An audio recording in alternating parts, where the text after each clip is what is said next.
ಕೌರವ ಭೀಷ್ಮ ದ್ರೋಣರ ಮಾತಿಗೂ ಬೆಲೆಯ ನೀಡದ ದುರ್ಮದ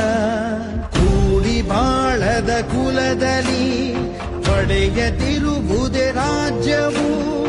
ಹಸ್ತಿನಾಪುರ ಸ್ವಾರ್ಥಕ್ಕೆ ಇಂದ್ರಪ್ರಸ್ಥವು ಧರ್ಮಕ್ಕೆ ಅಂಧರಾಜನ ಮೋಹವು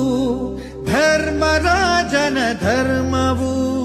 ಭೀಮ ಪಾರ್ಥರ ಧೈರ್ಯ ಶೌರ್ಯವು ಕೌರವೇಶನ ದರ್ಪವು ಶಕುನಿ ದ್ಯೂತದ ಕುಟಿಲವು ಪಾಂಡವರ ವನವಾಸವು ದ್ರುಪದ ಪುತ್ರಿಯ ಶೋಕವು ಶ್ರೀಕೃಷ್ಣನ ಮಹಿಮೆಯು